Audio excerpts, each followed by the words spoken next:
গণতন্ত্রের যে কালচার, এই কালচার হচ্ছে আপনাকে মনোনয়ন আনতে গেলে, সিট ভাগাভাগি করতে গেলে, ভোটে জিততে হলে আপনাকে এর বিরুদ্ধে ওর বিরুদ্ধে, এর পক্ষে গ্রুপিং, লবিং, লিয়াজু, টাকা পয়সার লেনদেন, অনেক কিছুর মধ্যে বাই ডিফল্ট যুক্ত হতে হয়। এটা কালচার। ডেমোক্রেসি এই কালচারের উপর প্রতিষ্ঠিত। তাহলে যখনই আপনি ওই প্রত্যেকটা জিনিসের মধ্যে ঢুকতেছেন, তখন আল্লাহর গায়েবে নেতা হওয়ার যে ফরম্যাট ঠিক করা আছে, যে মানুষটা নেতা, ওই ফরম্যাটটা হচ্ছে আপনি শতভাগ সত্যবাদী হবেন, শতভাগ ন্যায়পরায়ণ হবেন।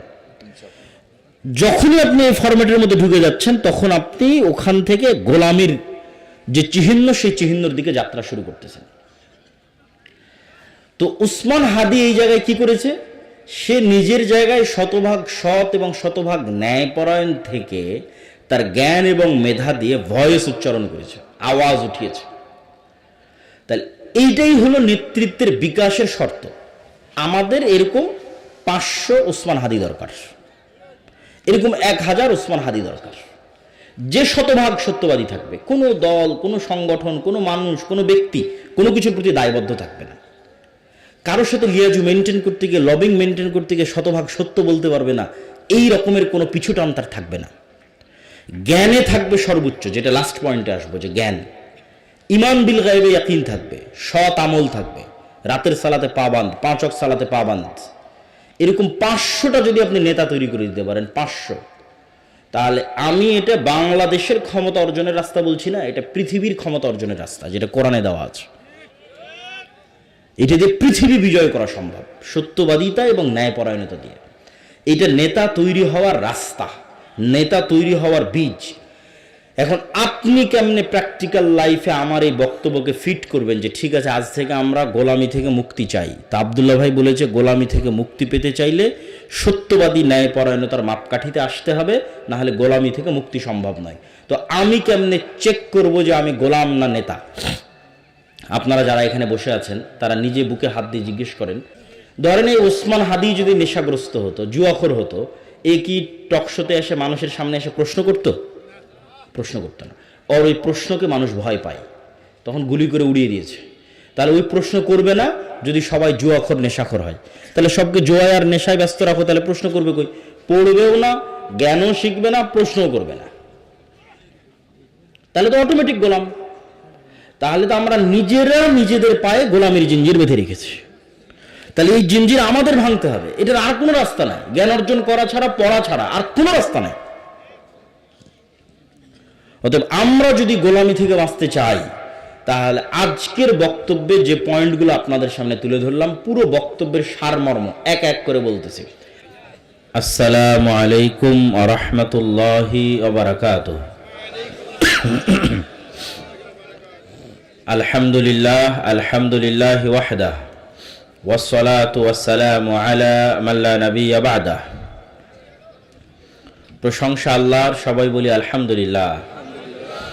দরুদ ও সালাম বর্ষিত হোক পৃথিবীর সর্বশেষ ও সর্বশ্রেষ্ঠ রাসূল আহমদ মুহাম্মদ মুস্তাফা সাল্লাল্লাহু আলাইহি ওয়াসাল্লামের প্রতি। যতদূর পর্যন্ত মাইকের আওয়াজ যাচ্ছে, সবাইকে উদাত্ত আহ্বান জানাই যে আমরা যে মাজলিসে বসে আছি, এটি জান্নাতের বাগান। এখানে আমাদের সাথে ফেরেশতারাও আছে, বলেন আল্লাহু আকবার। আর আশেপাশে যে দোকানপাট, বাজার ইত্যাদিতে যে আপনারা আছেন, সেগুলো হচ্ছে শয়তানের মেলা, ওখানে শয়তান আছে। তাই অতি দ্রুত শয়তানের সঙ্গ পরিত্যাগ করে জান্নাতের বাগানে ফেরেশতার সঙ্গী হওয়ার জন্য এখানে আসেন, এবং যেখানে ফেরেশতারা বসে আছে সেখানে দাঁড়িয়ে থাকেন না, সবাই বসে পড়েন। ওই যে পিছনে যারা দাঁড়িয়ে আছেন, সবাইকে অনুরোধ করব নিজ নিজ জায়গা নিয়ে বসে পড়েন। আমাদের দীর্ঘ পথ পাড়ি দিয়ে আসতে হয়েছে রাজশাহী থেকে, আবার রাজশাহী ফিরে যাব। তাহলে আপনার চেয়ে আমাদের তাড়া বেশি, পরিশ্রম কষ্ট বেশি। ফলত যতক্ষণ কথা বলবো ততক্ষণ যদি আপনি ধৈর্য ধরে বসে না থাকেন, তাহলে আমাদের আশাটা বৃথা। আজকে আমার সংক্ষিপ্ত বক্তব্যের বিষয়বস্তু মুসলিম উম্মার যে অধপতন, মুসলিম উম্মার যে গোলামির জীবন, সেটি থেকে মুক্তির রাস্তা কি। গোলামি বুঝার কিছু প্যারামিটার আছে, যেটা দেখলে আপনি বুঝতে পারবেন যে আমরা গোলাম। শুধু বাংলাদেশে নয়, সমগ্র পৃথিবীতে। যেমন স্বাধীন মানুষের একটা আলামত হচ্ছে সে সিদ্ধান্ত গ্রহণে স্বাধীন। আপনার বাড়িতে এখন যে কাজই করতে যান, যদি আপনার বইয়ের অনুমতি ছাড়া করতে না পারেন, তাহলে মানুষ হলো বইয়ের গোলাম। তো তাহলে স্বাধীনতার আলামত কি? যে নিজে যেটা ইচ্ছা সেটা করতে পারে। সমগ্র পৃথিবীতে যদি 56-57টা মুসলিম দেশ থাকে, একটা দেশেরও এই সিদ্ধান্ত গ্রহণের স্বাধীনতা নাই যে গাজার মুসলমানদের পাশে গিয়ে দাঁড়াবে। তাহলে 57টা মুসলিম দেশে গিয়ে গোলাম। কিন্তু আমেরিকার এই স্বাধীনতা আছে যে সে ইসরায়েলের পাশে গিয়ে দাঁড়াবে, তার মানে সে স্বাধীন। এরকম আরো অসংখ্য জায়গায় আপনি চেক করতে পারেন যে আমরা গোলাম না আমরা স্বাধীন। তো আমাদের এই যে মুসলিম উম্মার এই যে গোলামির জীবন, এটা থেকে মুক্তির রাস্তার বিষয়ে আমি 4টে পয়েন্ট বা 5টা পয়েন্ট আলোচনা করব। 1 নম্বর ঈমান বিল গায়বে ইয়াকিন। 2 নম্বর গায়েবী মদদ ছাড়া ইসলাম এবং মুসলমানদের বিজয় সম্ভব নয়। 3 নম্বর নেতৃত্বের বিকাশ, প্রকৃত নেতৃত্বের বিকাশ। 4 নম্বর সৎ আমল। 5 নম্বর জ্ঞান ও শিক্ষা। ঈমান বিল গায়বে ইয়াকিন। ঈমান বিল গায়েব হচ্ছে গোলামি থেকে আজাদির পথে যাত্রার প্রথম শর্ত। যার ঈমান বিল গায়বে ইয়াকিন নাই, সে মুসলমান হিসেবে তার মুক্তির রাস্তা খুঁজে পাবে না। যে আমি মুক্তি অর্জন করতে চাই, কোন রাস্তায় আগাবো? তো শুরুই হচ্ছে ঈমান বিল গায়েব। গায়েব মানে যা দেখা যায়, তা দৃশ্যমান, তা হাজির। আর গায়েব মানে যা অদৃশ্য, দেখা যায় না। যেমন পোস্টারে দেখেছেন আব্দুল্লাহ বিন আব্দুর রাজ্জাক আসবে, যতক্ষণ এখানে এসে উপস্থিত না হয়েছে ততক্ষণ একটা সন্দেহ ছিল, আসে কি না, নাও আসতে পারে, মিস দিতে পারে। যখন দেখলেন না উনি উপস্থিত হয়েছে, স্বচক্ষে দেখছেন, তখন যেই মানের বিশ্বাস যে আব্দুল্লাহ বিন আব্দুর রাজ্জাক এসেছে, এই বিশ্বাসের মাত্রাটা এখন যেমন এখানে যে ফেরেশতারা আছে ওইটার উপর বিশ্বাসের মাত্রা যেই দিন এই লেভেলের হবে, সেই দিন গোলামি থেকে মুক্তির রাস্তা শুরু। আমি বুঝাতে না পারলে এটা আমার ব্যর্থতা। তাহলে ফেরেশতাদের এখানে উপস্থিতিটা গায়েব, এটা চোখে দেখা যাচ্ছে না, কিন্তু আল্লাহ চাচ্ছে যে এই জিনিসটার উপর আপনার ঈমান হোক চোখে দেখা জিনিসের মতো, আপনার ইয়াকিন হোক চোখে দেখা জিনিসের মতো। এই জন্য আল্লাহ সুবহানাহু ওয়া তাআলা কোরআন শুরুই করেছে একদম সূরা বাকারার প্রথম যে অংশ, কোরআন খুললেই সূরা ফাতিহার পর যেখানে আসে, যালিকাল কিতাবু লা রাইবা ফীহি হুদাল লিল মুত্তাকিন, এই কিতাব অবতীর্ণ করেছি মুত্তাকিদের জন্য, এতে কোনো সন্দেহ নাই। তোমরা কি জানো মুত্তাকি মুমিন কারা? আল্লাযীনা ইউমিনুনা বিল গায়ব, যারা না দেখা জিনিসের উপর ঈমান রাখে। কেমন লেভেলের ঈমান রাখে?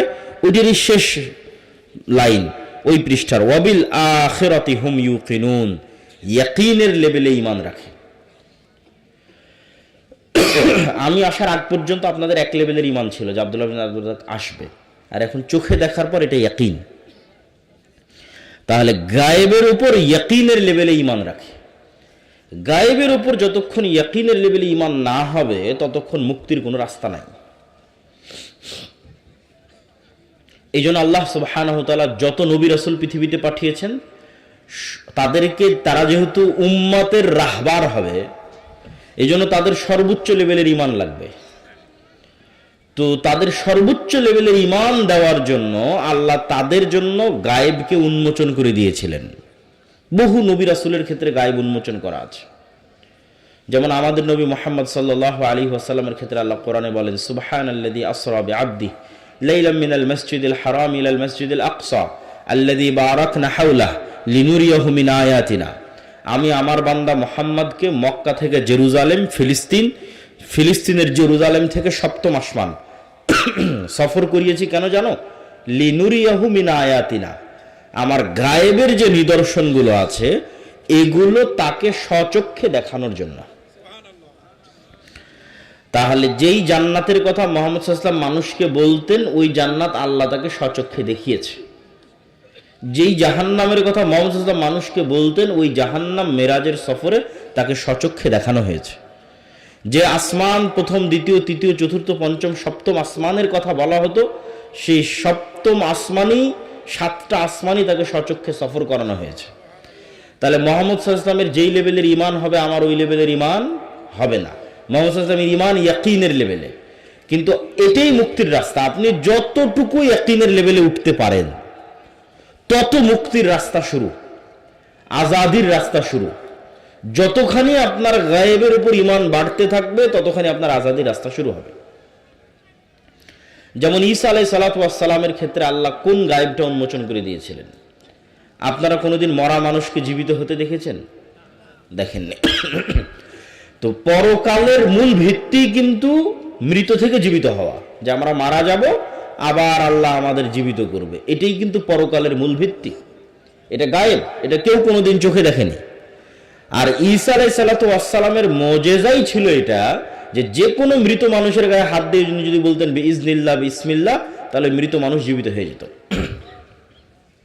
অসংখ্য অগণিত মৃত মানুষকে উনি জীবিত করেছে। যে কোনো জায়গা থেকে কাদামাটি হাতে নিয়ে উনি যদি বলতেন বিইজনিল্লাহ বিসমিল্লাহ বলে যদি ফু দিতেন, তাহলে কাদামাটি থেকে পাখি হয়ে আকাশে উড়ে যেত। তাহলে একটা গায়েবকে তার মুজিজা বানিয়ে দেওয়া হয়েছে। এবার আসেন ঈমান বিল গায়েবে ইয়াকিন গোলামি থেকে কিভাবে মুক্তি দেয়। আমরা যেই লেভেলের গোলাম, তার চেয়ে ভয়ঙ্কর গোলাম ছিল বনী ইসরাইলরা। আর আমাদের তুলনায় আজকে যারা আমাদের উপর রাজত্ব করছে, তারা যেই লেভেলের শক্তিশালী, তার চেয়ে শক্তিশালী ছিল ফেরাউন। আরো স্পষ্ট করে বললে, মূসা আলাইহিস সালাম আমাদের চেয়ে দুর্বল। আমরা আজকে ধরেন, আজকে গাজার মানুষ ইসরায়েলের তুলনায় যা দুর্বল, ওয়াল্লাহি আল্লাহর কসম করে বলছি, ওয়াল্লাহি আল্লাহর কসম করে বলছি, মূসা আলাইহিস সালাম এবং বনী ইসরাইল ফেরাউনের তুলনায় তার চেয়ে বেশি দুর্বল ছিল। কয়েক শত গুণ, কয়েক হাজার গুণ বেশি দুর্বল ছিল। তাহলে মূসা আলাইহিস সালাতু ওয়াস সালাম গোলাম বনী ইসরাইলকে কিভাবে স্বাধীনতা দিলেন, কোন রাস্তায়? ওই রাস্তায় উম্মতে মুহাম্মাদির স্বাধীনতা নিহিত আছে। আর এই জন্যই আল্লাহ সুবহানাহু ওয়া তাআলা এই কোরআন অবতীর্ণ করা হয়েছে মুহাম্মদ সাল্লাল্লাহু আলাইহি ওয়াসাল্লামের উপর। আর কোরআন পরিপূর্ণ হয়ে আছে বনী ইসরাইলের ঘটনায়, মূসার ফেরাউনের ঘটনায়। তাহলে কোরআন অবতীর্ণ হলো আমাদের উপর, আর গল্প বলা আছে কাদের? মূসা, ফেরাউন আর বনী ইসরাইলের। কেন? আমরাও একদিন বনী ইসরাইলের মতো গোলাম হব, এটা মুহাম্মদ সাল্লাল্লাহু আলাইহি ওয়াসাল্লাম জানতেন, আল্লাহ জানতেন। রাসূল সাল্লাল্লাহু আলাইহি ওয়াসাল্লাম হাদিসে বলে গেছেন যে আমার উম্মত বনী ইসরাইলের সাথে মিলে যাবে যেমন এক জুতার পাট আর এক জুতার পাটের সাথে মিলে যায়। তাহলে বনী ইসরাইল যেই লেভেলের গোলামিতে ছিল, উম্মতে মুহাম্মাদও কাছাকাছি ওই লেভেলের গোলামিতে যাবে। তাহলে এখন আমি তো বলেছি মুক্তির রাস্তা ঈমান বিল গায়বে ইয়াকিন। তো মূসা আলাইহিস সালাতু ওয়াস সালামকে মুক্তির দায়িত্ব দেওয়া হচ্ছে। তো মূসা আলাইহিস সালাতু ওয়াস সালামের গোলামি থেকে মুক্তির নেতৃত্ব দেওয়ার জন্য তার ঈমান বিল গায়বে ইয়াকিন লাগবে। আল্লাহ মূসা আলাইহিস সালামকে বললেন, মূসা তোমার হাতে কি? তো আমার হাতে লাঠি, ছাড়ো তো। ছাড়লে সাপ হয়ে গেল। আল্লাহ মূসা আলাইহিস সালামকে বললেন না যে আমি জান্নাত বা আসমান থেকে একটা স্পেশাল লাঠি এনেছি, এই স্পেশাল লাঠি তোমাকে গিফট হিসেবে দিচ্ছি, উপহার হিসেবে দিচ্ছি, হাদিয়া হিসেবে দিচ্ছি, এটা ছাড়লে সাপ হয়। যদি আল্লাহ জান্নাত এবং আসমান থেকে স্পেশাল লাঠি দিতেন, এটা সাপ হতেই পারে। কিন্তু যেই লাঠি মূসা আলাইহিস সালাম ব্যবহার করে আসতেছে, ধরেন আপনি মোবাইলটা 5 বছর থেকে ব্যবহার করে আসতেছেন, আপনার নিজের ব্যবহার করা মোবাইল আপনার সামনে সাপ হয়ে যাচ্ছে। জাদুকররা যেই লাঠি এবং যেই দড়ি ছেড়েছিল সেগুলো সাপ হয়েছিল। হাজার হাজার জাদুকরকে জমা করেছিল ফেরাউন। তো তাদের লাঠি সাপ হওয়ার পরেও, তাদের দড়ি সাপ হওয়ার পরেও তারা আল্লাহর সামনে সিজদায় পড়ে গেছিল। তার কারণ হচ্ছে, আজকেও যদি আপনি কোনো পার্কে যান, তাহলে আপনাকে 3D অ্যানিমেশন দিয়ে এবং উন্নত প্রযুক্তির ফটোগ্রাফি দিয়ে এবং উন্নত প্রযুক্তির চশমা দিয়ে এমনভাবে ডাইনোসর এবং সাপ দেখানো সম্ভব যেন স্ক্রিন থেকে বের হয়ে এসে আপনাকে ছোবল মারতেছে। আপনি তখন ভয় পেয়ে যাবেন যে আরে সত্যি তো মানে সাপ এসে আমাকে ছোবল মারতেছে। তো আজকে যেমন 3D প্রযুক্তি দিয়ে সাপের মতো আকৃতি বানিয়ে আপনাকে ভয় দেখানো যাচ্ছে, এইরকমই কোনো জাদুকরী প্রযুক্তি ব্যবহার করে তারা চোখের সামনে দড়ি এবং লাঠিগুলোকে সাপ বানিয়ে দিয়েছিল, কোনো জাদুকরী প্রযুক্তি ব্যবহার করে। কিন্তু এই টিভি স্ক্রিন থেকে 3D অ্যানিমেশনের সাপ যেমন বাস্তব সাপ নয়, জাদুকরদের ওই দড়ি আর লাঠিগুলো বাস্তব সাপ ছিল না। আর মুসা আলাইহিস সালামের লাঠিটা যখন সাপ হয়ে গেছে, তখন আপনাদের বাড়িতে, বিলে, পুকুরে, নদীতে আল্লাহর সৃষ্টি করা যে আস্ত জ্যান্ত সাপ আছে, ওই আস্ত জ্যান্ত সাপে রূপান্তরিত হয়ে গেছে, যেটা আজকের এই আধুনিক বিজ্ঞানও সম্ভব নয়। যে আজকের আধুনিক বিজ্ঞানেও আমি বিজ্ঞান দিয়ে এই টিস্যুটাকে এখন আস্ত জীবন্ত জ্যান্ত সাপে বানিয়ে দেবো, এটা সম্ভব না। এটাকে ডিজাইন করে 3D করে চেঞ্জ করে মানুষের চোখের সামনে সাপ হিসেবে দেখাইতে পারি, স্ক্রিনে, চশমায়। কিন্তু আস্ত এটা সাপ হয়ে যাবে যে সাপ পুকুরে ঘুরতেছে, এটা বিজ্ঞানের পক্ষে সম্ভব নয়, এটা জাদুর পক্ষে সম্ভব নয়। কিন্তু মুসা আলাইহিস সালামের যেটা হয়ে গেছে ওটা বাস্তব আস্ত, এই জন্য জাদুকরেরা সব সিজদায় পড়ে গেছে। তো মুসা আলাইহিস সালাম যখন এই দৃশ্য দেখলেন, তখন উনি একটা বাক্যের উপর ঈমান আনলেন, যে বাক্যটা ঈমান বিল গায়বে ইয়াকিন থাকলে ঈমান আনা সম্ভব, না থাকলে সম্ভব নয়। সেই বাক্য হচ্ছে লা হাওলা ওয়ালা কুওয়াতা ইল্লা বিল্লাহ। মুসা আলাইহিস সালাম যখন এই দৃশ্য দেখলেন, দেখে ওনার অন্তরে এই বিশ্বাস তৈরি হলো যে আল্লাহর শক্তির তুলনায় ফেরাউনের শক্তি অনেক কম। না, আল্লাহর শক্তির তুলনায় ফেরাউনের শক্তি দুর্বল। জি না, আল্লাহ অনেক বেশি শক্তিশালী, ফেরাউন একটু কম শক্তিশালী। না, মুসা আলাইহিস সালামের অন্তরে এই বিশ্বাস তৈরি হলো যে আল্লাহর শক্তির সামনে ফেরাউনের শক্তি সমান জিরো। বলেন আল্লাহু আকবার। এটা এই বাক্যের অর্থ, লা হাওলা ওয়ালা কুওয়াতা ইল্লা বিল্লাহ। এই বাক্যের অর্থ হচ্ছে এটা। এই লেভেলের যতক্ষণ ঈমান না উঠবে, ততক্ষণ গোলামি থেকে মুক্তি হবে না। মুসা আলাইহিস সালামের পক্ষে ফেরাউনকে পরাজিত করা তো বহু দূরের কথা, ফেরাউনের সামনে গিয়ে দাঁড়াবে এটা অসম্ভব, এটা পৃথিবীর হিস্ট্রিতে অসম্ভব। কেন? আপনাকে উদাহরণ দিলে বুঝবেন।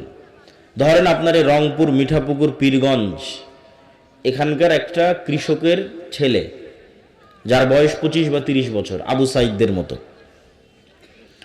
তাকে আমি বলছি তুমি যাও, আমেরিকার প্রেসিডেন্ট ডোনাল্ড ট্রাম্পকে তোমাকে দাওয়াত দিতে হবে। এমতো অবস্থায় এই কৃষকের ছেলেকে আমি বলছি, যখন সে আমেরিকার আদালত থেকে মৃত্যুদণ্ডপ্রাপ্ত আসামি হওয়ার কারণে পলাতক, পালিয়ে নিজের এলাকায় না, পালিয়ে ভিন্ন কোনো শহরে, ধরেন দিল্লিতে, করাচিতে, দুবাইয়ে, তো অনেক পলাতক আসামি তো আলিশান আছে, কিন্তু এই পলাতক ব্যক্তি মানুষের বাড়িতে কাজ করে খাচ্ছে। তো যেই মুহূর্তে ও পলাতক অবস্থায় ভিন্ন শহরে মানুষের বাড়িতে কাজ করে খাচ্ছে, সেই মুহূর্তে তাকে বলা হচ্ছে তুমি যাও আমেরিকায়, যেখানে গেলে তার ফাঁসি হবে, গিয়ে ওই আমেরিকার বাদশাকে গিয়ে তুমি দাওয়াত দাও। শুধু কি তাই? এতটুকু কি অমিল? না, আরো একটা অমিল আছে। আপনাদের অন্তত ন্যাশনালিটি আছে, পাসপোর্ট আছে, আইডি কার্ড আছে, আশেপাশের পাড়া প্রতিবেশী, পরিচিত আত্মীয় স্বজন আছে। মুসা আলাইহিস সালাম এমন গোলাম জাতির সদস্য, এমন গোলাম কওমের মেম্বার, যার মা পরিচয় দিতে পারেনি যেটা আমার ছেলে, পরিচয় দিলে ইউযাব্বিহুনা আবনাকুম ওয়া ইস্তাহিয়ুনা নিসাআকুম ওয়া ফি যালিকুম বালাউম মির রাব্বিকুম আযীম। তাহলে আত্মীয় স্বজন, পাড়া প্রতিবেশী বলে কিছু নাই, সাহায্যকারী বলে কিছু নাই, গোলামই গোলাম। এত নিকৃষ্ট গোলামি পৃথিবীর হিস্ট্রিতে আর হয়নি। তাহলে কেমনে মুসা আলাইহিস সালাম সাহস করবে ফেরাউনের কাছে যেতে? মুসা আলাইহিস সালাম তো ফেরাউনের ভয়ে পালিয়েছে, বিজয় বহু পরে দুনিয়ার কোনো লজিকে এটা সম্ভব নয় যে মুসা আলাইহিস সালাতু ওয়াস সালাম ফেরাউনের দরবারে গিয়ে তাকে দাওয়াত দিবে। This is impossible. বিজয় বহু পরে। এই অসম্ভবকে সম্ভব করে দিল শুধু একটা মাত্র চাবিকাঠি, যে আল্লাহর শক্তির সামনে ফেরাউনের শক্তি জিরো। এইটার উপর ইমান, ইমান বিল গায়বে ইয়াকিন, গায়েব দেখা।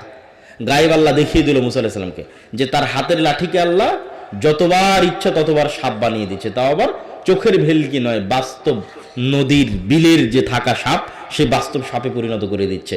তার মানে আল্লাহ সুবহানাহু ওয়া তাআলার সামনে কোনো কিছুই কিছু নয়। এই ইয়াকিন এবার তাকে সাহস দিচ্ছে ফেরাউনের দরবারে যেতে। তাহলে গোলামি থেকে মুক্তি চাইলে ইমান বিল গায়বে ইয়াকিন লাগবে, গায়েবে ইয়াকিন লাগবে।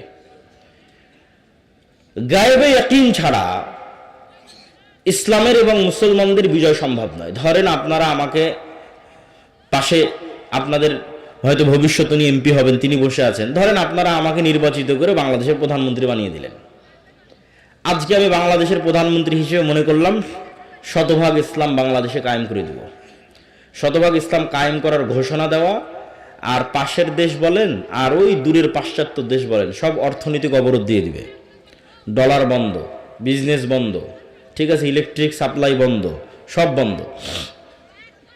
তখন যে ফল ডাউনটা হবে অর্থনৈতিক, আপনি ধরেন এখন এসি ব্যবহার করছেন, ফ্রিজ ব্যবহার করছেন, ইলেকট্রিসিটি ব্যবহার করছেন, সব নাই, অন্ধকার যুগে চলে গেছেন। তাহলে এক সপ্তাহের মধ্যে আপনি বলবেন রাখো তোমার ইসলাম, এই ভাগাও আব্দুল্লাহকে, এর চেয়ে সেকুলারিজম ভালো। এটাই বাস্তব। তাহলে আপনি যদি চান যে না ইসলাম বিজয়ী হোক, অন্তত 20% মানুষ, 30% মানুষ, 40% মানুষ, 50% মানুষের ইমানটা লাগবে ইয়াকিনের স্তরে, নাহলে কোনো মায়ের বেটার পক্ষে সম্ভব নয় যে কিছু করবে। মানুষই মেরে তাড়িয়ে দেবে, অথবা যারা বলতেছে আমরা করব ওরা কম্প্রোমাইজ করবে, বাস্তবটা করবে না, ছাড় দিবে। বাস্তবটা করতে চাইলে দেশের মানুষের ইমান বিল গায়বে ইয়াকিন লাগবে। আল্লাহ সূরা বুরুজে একটা ঘটনা উল্লেখ করেছেন যে ধরেন পীরগঞ্জের সব মানুষকে আজকে বলা হলো তোমরা যদি ইমান না ছাড়ো তাহলে সামনে জ্বলন্ত আগুন আছে, এখানে ঝাঁপ দিতে হবে। এটাই কিন্তু সূরা বুরুজের ঘটনা। সূরা বুরুজে পুরো একটা এলাকার মানুষ মুসলমান হয়ে গেছে, বাদশাহ বলছে ইসলাম ত্যাগ না করলে সামনে আগুন জ্বালিয়ে রেখেছে, সব ওখানে ঝাঁপ দাও, নাহলে ইসলাম ত্যাগ করে ফিরে আসো। তো পুরো একটা জাতি ওই আগুনের মধ্যে স্বেচ্ছায় ঢুকছে আর জ্বলে মরে যাচ্ছে, ঢুকছে আর জ্বলে মরে যাচ্ছে। এমনকি মা তার কোলের সন্তান সহ আগুনের মধ্যে ঢুকে জ্বলে মরে গেল। তো ওদের কথা বর্ণনা করতে গিয়ে আল্লাহ কোরআনে বলছে ওয়ামা নাকামু মিনহুম ইল্লা আইয়ুমিনু বিল্লাহিল আজিজিল হামিদ, যে এই যে পুরো একটা এলাকাকে, পুরো পীরগঞ্জকে আগুনের মধ্যে জ্বালিয়ে দেওয়া হলো, এর একটাই কারণ যারা আল্লাহর উপর ঈমান এনেছিল। এটা সূরা বুরুজের ঘটনা। তাহলে আপনি এখন বলেন এই পুরো একটা এলাকা ওই আগুনের মধ্যে ঢুকে যাচ্ছে এবং জ্বলে পুড়ে মরে যাচ্ছে, এটা হওয়ার কোনো রাস্তা নাই যতক্ষণ না আপনার ঈমান এই লেভেলের হয় যে আমি যে আগুনে ঝাঁপ দিচ্ছি এই আগুনটা সাক্ষাৎ জান্নাত, বলেন আল্লাহু আকবার। আর আমার বাড়িতে যে এসি আছে, ফ্রিজ আছে, ফ্যান আছে, স্ত্রী পুত্র সন্তান আরাম আয়েশের জীবন আছে, ওইটা সাক্ষাৎ জাহান্নামের আগুন। এই একই ইমানের পরীক্ষা দাজ্জালের ক্ষেত্রে হবে। দাজ্জালের জাহান্নাম হবে জান্নাত, আর দাজ্জালের জান্নাত হবে জাহান্নাম। তাহলে যতক্ষণ আপনার ওই লেভেলের ইমান তৈরি না হয়েছে, ওই লেভেলের স্যাক্রিফাইস করার মানসিকতা তৈরি না হয়েছে, ভাই কিসের বিজয়? এগুলো দিয়ে শুধু কম্প্রোমাইজ হবে। আল্লাহ কোরআন মাজিদে বলেছেন আম হাসিবতুম আন তাদখুলুল জান্নাহ ওয়ালাম্মা ইয়াতিকুম মাসালুল লাযীনা খালাউ মিন ক্বাবলিকুম মাসাতহুমুল বাসাউ ওয়াদ-দাররা ওয়াজুলজিলু হাত্তা ইয়াকুলার রাসূলু ওয়াল্লাযীনা আমানু মাআহু মাতা নাসরুল্লাহ। জান্নাত কি তোমাদের মামুর বাড়ি? জান্নাত কি তোমাদের নানির বাড়ি? জান্নাত কি তোমাদের কাছে হাতের মোয়া? আল্লাহর ভাষাটা আমি আমার মতো করে বলতেছি। আম হাসিবতুম আন তাদখুলুল জান্নাহ, তোমরা কি মনে হয় তোমরা জান্নাতে চলে যাবা? তোমার নানির বাড়ি, মামুর বাড়ি, হাতের মোয়া।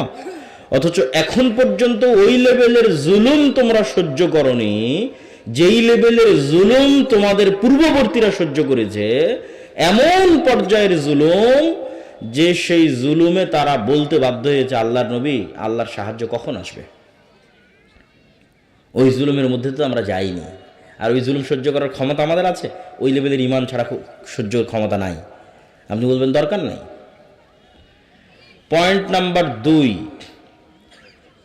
ইমান বিল গায়েবে ইয়াকিন ছাড়া মুসলমানদের বিজয় সম্ভব না। 1 নম্বর পয়েন্ট বুঝে গেলেন। পয়েন্ট নাম্বার 2, ইসলাম এবং মুসলমানদের বিজয়ের জন্য আল্লাহর সাহায্য জরুরি, ফুল স্টপ। আল্লাহর সাহায্য ছাড়া ইসলাম এবং মুসলমানদের বিজয় অতীতে কোনোদিন হয়নি, ভবিষ্যতে কোনোদিন হবে না।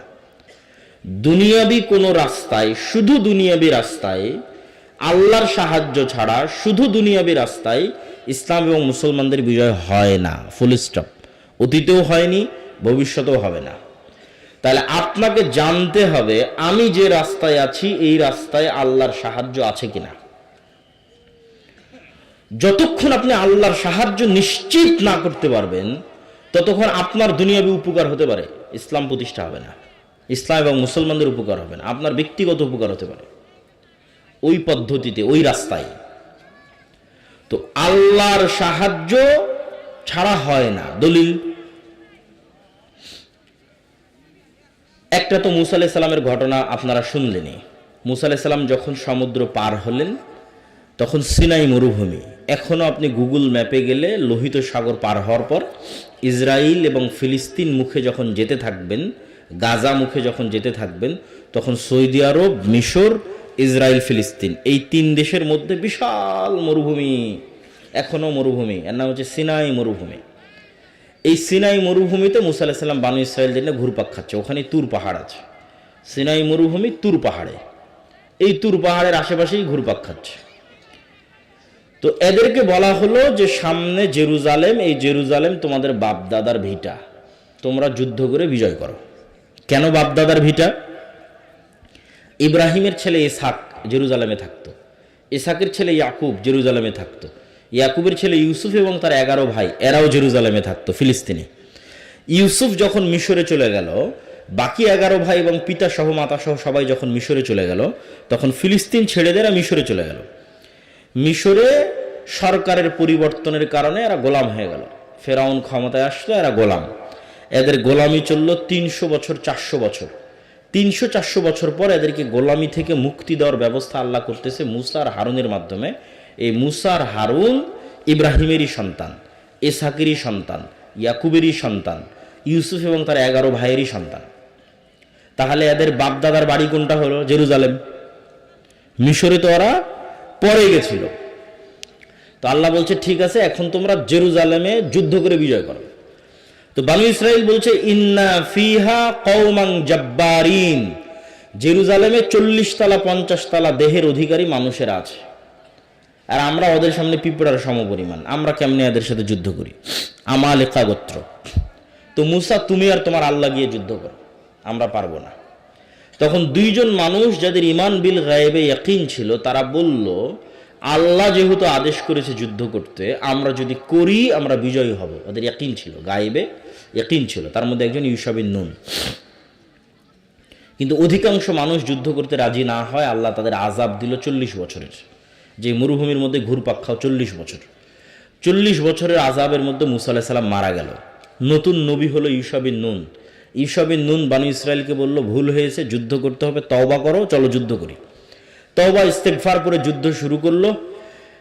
যুদ্ধে বিজয় আনতে আর 4-5 ঘন্টা যুদ্ধ করতে হবে, জয় জয় ভাব, কিন্তু এখনো জয় হয়নি। আর এদিকে সূর্য ডুবে যাচ্ছে, সূর্য আর আধা ঘন্টা 1 ঘন্টার মধ্যে ডুবে যাবে। শুক্রবারের দিন বিকেলবেলা, আর শনিবারে মুসা আলাইহিস সালামের দিনে যুদ্ধ নিষিদ্ধ। তাহলে যুদ্ধ আবার শুরু করতে হবে রবিবার। তো ইউশা বিন নুন দেখলেন যে আজকে যদি এক টানে এক ঝটকায় যুদ্ধ শেষ করে বিদায় না হতে পারি, তাহলে এই জয়ের মোমেন্টাম তৈরি করা কঠিন আছে। প্রতিটা জিনিসের একটা মোমেন্টাম থাকে, অতএব যুদ্ধ আজকেই শেষ করতে হবে। তো আজকে যুদ্ধ শেষ করার একটাই রাস্তা আছে, সেটা হচ্ছে সূর্যকে থামিয়ে দিতে হবে। কার মাথার মধ্যে এই বুদ্ধি আসতে পারে যে আজকে আমার যুদ্ধ বিজয়ের জন্য সূর্য থামাতে হবে? তাহলে কোন লেভেলের গায়েবে ইয়াকিন রাখতো ইউশা বিন নুন যে মাথার মধ্যে এই বুদ্ধি কাজ করতেছে যে এখন যুদ্ধ চালাবো, কাকে থামাতে হবে? সূর্যকে। তখন ইউশা বিন নুন আল্লাহকে বলতেছে, সূর্যের দিকে ইশারা করে, আল্লাহ আপনি সূর্য থামিয়ে দেন। তো বান্দার বিশ্বাস যেমন, আল্লাহর সহযোগিতা তেমন। সহিহ বুখারীর হাদিস, পৃথিবীর ইতিহাসে প্রথমবার আল্লাহ সূর্য থামিয়ে দিলেন। আল্লাহু আকবার, প্রথমবার। তাহলে এখানে ইউশাবিন নুন দুনিয়ার শক্তিতে বিজয় হচ্ছে না আল্লাহর সাহায্যে? আল্লাহর সাহায্যে। এই একই জেরুজালেম আবার 200-300 বছর পর দাউদ, সুলাইমান, তলুত তারা বিজয় করতেছে জালুতের বিরুদ্ধে। এটাও কোরআন থেকে বলবো। তো আল্লাহ বলল, তোমরা যদি যুদ্ধ করতে চাও, সামনে যে নদী আছে এই নদী পানি পান না করে পার হতে হবে, সাঁতার কেটে। এটা পরীক্ষা। এই পরীক্ষায় যারা পাশ করবে তারা যুদ্ধ করবে। তো পানি পান না করে পার হয়েছে 300 প্লাস মাইনাস সামথিং মানুষ, মাত্র 300। এই 300 মানুষ পার হওয়ার পর দেখছে যে জালুতের লক্ষ বাহিনী। তো লক্ষ বাহিনীর সামনে 300 মানুষ দাঁড়ানোর কোনো রাস্তা আছে? এর আয়াত, এই 300 মানুষের একদল মানুষ বলছে, কোরআনের আয়াত, লা তাকাতা লানাল ইয়াউমা বিজালুত ওয়া জুনুদি। আরে আজকে কিসের যুদ্ধ হবে? লক্ষাধিক মানুষের সাথে 300 মানুষের আবার যুদ্ধ কিসের? আমাদের তো কোনো শক্তিই নেই, যুদ্ধ সম্ভব নয়। আবার আরেকদল মানুষ বলতেছে, তাদের কথাও আল্লাহ কোরআনে তুলে ধরেছে, কাম মিন ফিআতিন কালিলাতিন গালাবাত ফিআতান কাসীরাতাম বিইজনিল্লাহ। কত দুর্বল মানুষকে আল্লাহ কত শক্তিশালী মানুষের উপর বিজয় দিয়েছে আল্লাহর সাহায্যে। বলেন আল্লাহু আকবার। তাহলে 300 মানুষও লক্ষ মানুষের উপর বিজয়ী হতে পারে কার সাহায্যে? আল্লাহর সাহায্যে। ওরা যুদ্ধ শুরু করলো, দাউদ আলাইহিস সালাম নিজে হাতে জালুতকে হত্যা করলেন। দলিল নাম্বার 3, এটা শেষ দলিল, যে আল্লাহর সাহায্য ছাড়া বিজয় সম্ভব নয়।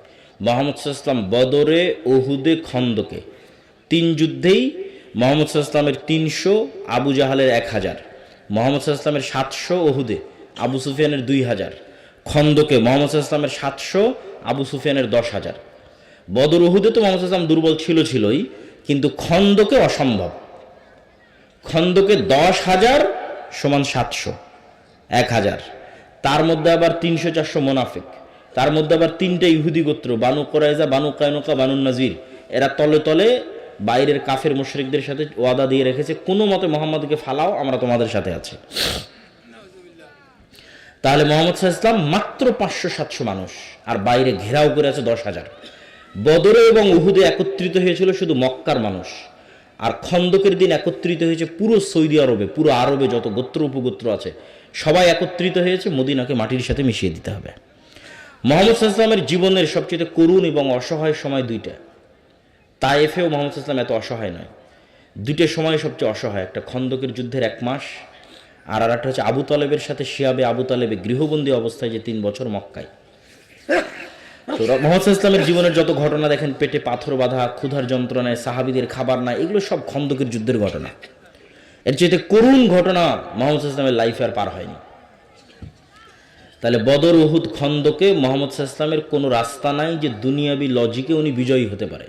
বিজয়ের একমাত্র রাস্তা কার সাহায্য লাগবে? আল্লাহর সাহায্য লাগবে। একটা যুদ্ধে মুহাম্মদ সাল্লাল্লাহু আলাইহি ওয়াসাল্লাম দুনিয়াবি দিক থেকে শক্তিশালী ছিল, ওটা হচ্ছে হুনাইনের যুদ্ধ। এই যুদ্ধটা হয়েছে মক্কা বিজয়ের পর। তো মক্কা বিজয় করে তো এমনি কনফিডেন্স লেভেল হাই, সাহাবীদের কনফিডেন্স এমনি হাই, যে যেই মক্কা থেকে আমাদের বের করে দেওয়া হয়েছিল সেই মক্কা আজকে আমরা বিজয় করে নিয়েছি। তাহলে তো এমনি আত্মবিশ্বাস টপ লেভেলে। তার উপর আবার যুদ্ধের মাঠে গিয়ে দেখছে 12,000 মুজাহিদ। হুনাইনের যুদ্ধে সাহাবী 12,000। কোথায় 300 জন নিয়ে যুদ্ধ করেছে, 700 জন নিয়ে যুদ্ধ করেছে, 1000 জন নিয়ে যুদ্ধ করেছে, আর কোথায় 12,000। তো একে তো মক্কা বিজয় করে এসেছে, আর একে তো 12,000 মানুষ। আত্মবিশ্বাস টপ লেভেলে। বদর, উহুদ, খন্দকে যেহেতু দুর্বল ছিল, ভরসা ছিল আল্লাহর উপর। হুনাইনে দেখছে নিজেরাই সব, তখন নিজের উপর ভরসা। যুদ্ধ শুরু হওয়ার আধা ঘন্টার মধ্যে সব সাহাবী পালাচ্ছে আল্লাহর নবীর সামনে দিয়ে। পালানো শুরু। মুহাম্মদ সাল্লাল্লাহু আলাইহি ওয়াসাল্লাম অবস্থা বেগতিক দেখে ঘোড়া থেকে লাফ দিয়ে ভাষণ দেওয়া শুরু করলেন। আর ওনার চাচার খুব উঁচু আওয়াজ ছিল, মাইকের মতো। তো চাচা আব্বাসকে ডাক দিয়ে বললেন, আমি যা বলছি আপনি চিল্লিয়ে চিল্লিয়ে মানুষকে বলেন। তাহলে কি বোঝা গেল? মুহাম্মদ সাল্লাল্লাহু আলাইহি ওয়াসাল্লামের জীবদ্দশায় উনি জীবিত থাকতে, উনি যেই যুদ্ধে নিজে স্বয়ং উপস্থিত আছে, সেই যুদ্ধে দুনিয়ার শক্তিতে বিজয় হচ্ছে না। বুঝেন না মানে আমার কথা? দুনিয়ার শক্তিতে পাওয়ারফুল, বিজয় হচ্ছে না। তাহলে নবীর জীবদ্দশায় কার সাহায্য ছাড়া বিজয় হচ্ছে না? দুনিয়ার শক্তি আছে তাও হচ্ছে না, কার সাহায্য লাগতেছে? আল্লাহর সাহায্য। আপনি যদি পারমাণবিক অস্ত্রেরও মালিক হয়ে যান, বিশ্বাস করেন আল্লাহর সাহায্য যদি না থাকে ইসলাম এবং মুসলমানদের বিজয় সম্ভব নয়। তাহলে ফার্স্ট শর্ত পূরণ করতে হবে কার সাহায্য? আল্লাহর সাহায্য। আল্লাহর সাহায্য দুনিয়াতে কিভাবে আসে? আল্লাহর সাহায্য পৃথিবীতে নেমে নিয়ে আসার টেকনোলজি কি, সিস্টেম কি, পদ্ধতি কি, কোন টেকনোলজি ইউজ করলে আসমানি সহযোগিতা পৃথিবীতে নামে? তার একটা টেকনোলজি হচ্ছে সৎ আমল। সৎ আমলের মধ্যে সবচেয়ে পাওয়ারফুল হচ্ছে সালাত। সালাতের মধ্যে সবচেয়ে পাওয়ারফুল হচ্ছে রাতের সালাত। বুঝেন? তাহলে আসমান থেকে সহযোগিতা দুনিয়াতে নেমে আসবে, তার সবচেয়ে পাওয়ারফুল ওয়ে হচ্ছে রাতের সালাত। বদরের যুদ্ধের আগের দিন মুহাম্মদ সাল্লাল্লাহু আলাইহি ওয়াসাল্লাম এত লম্বা রাতের সালাত, বদরের যুদ্ধের দিন তার তাঁবুর মধ্যে খিমার মধ্যে হাত উঁচু করে এমন দোয়া, চোখের অঝোর ধারা পানি, যে আবু বকর রাদিয়াল্লাহু তাআলা আনহু পর্যন্ত ক্লান্ত হয়ে গেছে যে আরে আপনি তো নবী, আপনার কাছে সবসময় জিবরাইল আসে, আল্লাহ তো আপনাকে বিজয়ী করবেই, এত লম্বা রাতের সালাতের কি দরকার? এত লম্বা দোয়ার কি দরকার? কিন্তু আপনি নিশ্চিত জেনে রাখেন যে আমি যতটুকু জানি, আপনি যতটুকু জানেন, তার চেয়ে মুহাম্মদ সাল্লাল্লাহু আলাইহি ওয়াসাল্লাম হাজার গুণ বেশি জানে যে আল্লাহর সাহায্য ছাড়া বদরে বিজয় সম্ভব নয়। ঠিক আমার এবং আপনার চেয়ে মুহাম্মদ সাল্লাল্লাহু আলাইহি ওয়াসাল্লাম আরো লক্ষ কোটি গুণ বেশি জানে যে আল্লাহর সাহায্য পৃথিবীতে আনার রাস্তা হচ্ছে সালাত, সালাতের মধ্যে রাতের সালাত। তাহলে এখন সামারি কি, রেজাল্ট কি, যেটা আমি আপনাকে বলতে চাচ্ছি যে নবী মুহাম্মদ পৃথিবীর সর্বশ্রেষ্ঠ নবী হওয়ার পরেও বিজয়ের জন্য রাতের সালাতের মুখাপেক্ষী, লম্বা রাতের সালাতের মুখাপেক্ষী। আর আমি আপনি গুনাহগার হওয়ার পরও, নবী না হওয়ার পরও রাতের সালাত বহু দূরের কথা, 5 ওয়াক্ত সালাত আদায় না করেও শুধু ভোট দিয়ে নাকি ইসলাম বিজয় হয়ে যাবে, সম্ভব নয়। যতক্ষণ মানুষ সালাত আদায় না করেছে ততক্ষণ আল্লাহ বিজয় দিবে না। আর যতক্ষণ আপনার ইমান বিল গায়েবে ইয়াকিন তৈরি না হয়েছে, যতক্ষণ আপনি আল্লাহর সাহায্য আনতে না পেরেছেন, আপনি চিন্তা করলেন যে শুধু দুনিয়ার রাস্তাতেই আমি কৌশল এবং পদ্ধতি অবলম্বন করব, করতে করতে মন্দিরও কয়দিন পর বানিয়ে দেওয়া লাগতে পারে, কয়দিন পর মন্দিরে আপনি মূর্তিও বানিয়ে দিলেন, পূজাতেও অংশগ্রহণ করলেন, ওইটা দিয়ে আপনি আল্লাহ সুবহানাহু ওয়া তাআলার সাহায্য আনতে পারবেন না। ওইটা যখন আপনার মাথার মধ্যে ঢুকে গেছে যে দুনিয়ার রাস্তায় একমাত্র রাস্তা, তখন এই রাস্তায় মানুষ চলে। আর যখন ইমান বিল গায়বে ইয়াকিন থাকবে, আল্লাহর সাহায্য নিয়ে আসার চিন্তা থাকবে, তখন পদ্ধতি হবে ভিন্ন, তখন রাস্তা হবে ভিন্ন। তাহলে আসমান থেকে সহযোগিতা আনতে পারে এরকম টেকনোলজির একটা বড় টেকনোলজি হচ্ছে সালাত। দেখেন যুদ্ধের মাঠে আল্লাহর নবী সালাত আদায় করতে বলছে সাহাবীদেরকে, ওই সালাতের নাম সলাতুল খৌফ, যে অর্ধেক অর্ধেক ভাগ হয়ে যাবে, একদল যুদ্ধ চালাবে, পাহারা দিবে, আর একদল সালাত আদায় করবে। এখন যুদ্ধে বিজয়ের জন্য দুনিয়ার লজিক বলে সবাই মিলে যুদ্ধ করলেই তো ভালো, যত বেশি অস্ত্র ব্যবহার করব তত ভালো। সেখানে যুদ্ধের মধ্যে শক্তি ক্ষয় হলেও বলা হচ্ছে সালাত আদায় করো। তাহলে রেজাল্ট কি? রেজাল্ট হচ্ছে মুসলমানদের বিজয় কার সাহায্য ছাড়া হবে না? আল্লাহর সাহায্য ছাড়া হবে না। তাই তোমার কাছে পারমাণবিক বম থাক আর অস্ত্র থাক আর তরবারি থাক, সেটা দেখে লাভ নাই। তোমাকে আগে প্রথম শর্ত পূরণ করতে হবে যে কার সাহায্য লাগবে? আল্লাহর সাহায্য। আর আল্লাহর সাহায্য পৃথিবীতে নামিয়ে আনতে পারে একটাই মাধ্যম, সেটা হচ্ছে সালাত। এটা মিস দেওয়া যাবে না। যার সালাত মিস হয়ে গেছে ও আল্লাহর গন্তি থেকে বের হয়ে গেছে, আল্লাহর কাউন্টের মধ্যে নাই। এখন বেনামাজি কোথায় পড়ে মারা গেল, কোথায় তার কি হলো, এটা আল্লাহ সুবহানাহু ওয়া তাআলা দেখবেন না। আপনাকে যদি আরো সহজ করে বোঝানোর জন্য বলি, যে আমরা মোবাইলে যেমন ফিঙ্গারপ্রিন্ট ইউজ করি, ফেস ভেরিফিকেশন ইউজ করি, ঠিক আছে, কোনো অ্যাকাউন্ট খোলার জন্য ডানে তাকাতে বলে, বামে তাকাতে বলে, তখন পুরো ফেসটা নেয়, নিয়ে মিলায় যে হ্যাঁ এটা ওরই ফেস, তখন ওপেন হয়ে যায়। তো এই যে পাসওয়ার্ড দিয়ে যে আমরা ফোন ওপেন করতেছি, ফিঙ্গারপ্রিন্ট দিয়ে, ফেস ভেরিফিকেশন দিয়ে আজকে অনেক কিছু ওপেন করতেছি। মনে করেন পৃথিবী এমন একটা সিস্টেমের উপর দাঁড়িয়ে আছে, লাউহে মাহফুজে প্রত্যেকটা ইবাদতের একটা চিত্র আছে। লাউহে মাহফুজে প্রত্যেকটা ইবাদতের একটা ফরম্যাট দাঁড় করানো আছে।